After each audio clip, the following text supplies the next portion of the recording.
देखिए, सबसे पहले मैं तो बधाई देना चाहूँगा। आज 150वां जन्मदिन भारत के लौह पुरुष का है, जिसने इस भारत के संघीय ढांचे को ऐसा सुंदर बनाया है, अपनी शक्ति के आधार पे, अपनी काबिलियत के आधार पे। ऐसे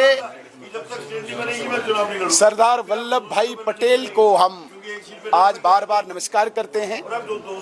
उन्हीं के नाम पे आज एकता दिवस होता है, रन फॉर यूनिटी होती है, जिसको हम डाइवर्सिटी इन यूनिटी, वो विविधता में एकता मानते हैं। और दूसरा, आज ही foundation day union territory of Jammu Kashmir का था।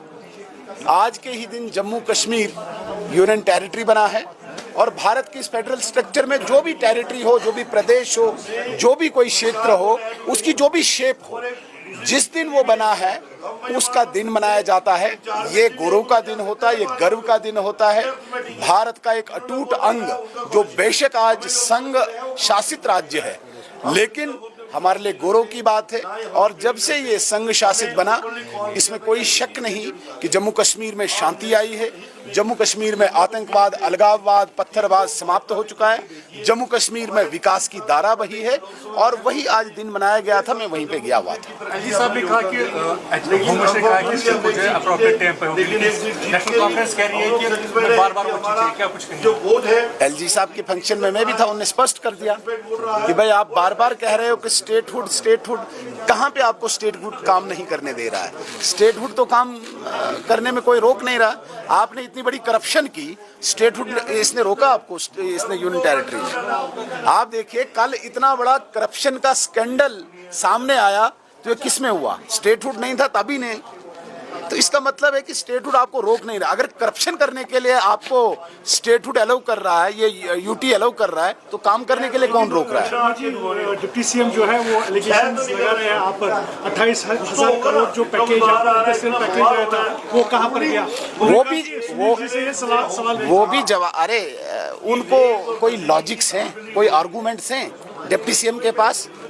देखा आपने कोई लॉजिक, कोई आर्गूमेंट? अननेसेसरी सेंसलेस बातें होती है। मुझसे पूछो 28,000 करोड़, सरकार में तुम बैठे हो, डिपार्टमेंट तुम्हारे पास, निकालो ना, खंगालो, लाओ लोगों के सामने अगर हिम्मत है तो। तुम मिनिस्टर हो ना, करो इन्वेस्टिगेशन जरा, मानेंगे। लेकिन अपनी भी कराओ। जो कल एक स्कैंडल एक सैंपल के रूप में आया है, अपनी भी कराओ ना।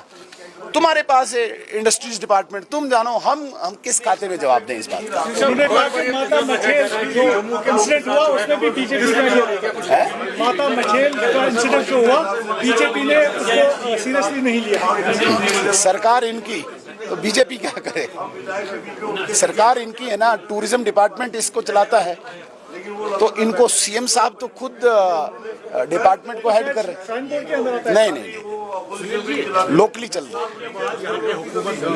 लेकिन अभी भी यहाँ की गवर्नमेंट जुडिशरी पे ही भरोसा रख रही है कि स्टेट का दर्जा कब वापस।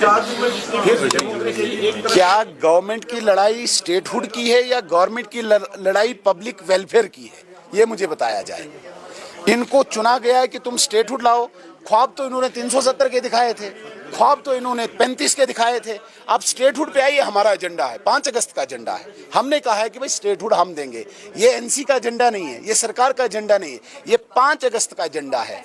उमर साहब को ये पूछो कि आपने 15 अगस्त की स्पीच में कहा था हम घर घर जाएंगे सिग्नेचर कराने स्टेटहुड के लिए। चलो ना, बीजेपी के विधायक भी साथ चलेंगे। हमारा एजेंडा 5 अगस्त का लागू करो ना, घर घर जाके कह दो कश्मीर के लोगों को यही सच है। यही बीजेपी कहती है कि स्टेटहुड ही मिलेगा। 370 और 35 के ख्वाब रहेंगे। बोले ना, स्टेटहुड के लिए नहीं चुना है इन्होंने। जो ख्वाब दिखाए थे, एक तो गुमराह, उस पे क्या, दूसरा इन्होंने सड़क, स्कूल, अस्पताल, पानी, बिजली के लिए चुना। वो बात करें ना। शर्मा जी, स्टेटहुड से क्या बीजेपी को क्या नुकसान होगा? कोई नुकसान नहीं। हम चाहते हैं स्टेटहुड जो कल आए वो आज आए ना। हमें भाई एजेंडा बिल्कुल डेफिनेटली नहीं। आवाज क्या, हमारी बातें होती है लगातार, प्रधानमंत्री से, गृह मंत्री से आवाज वो उठा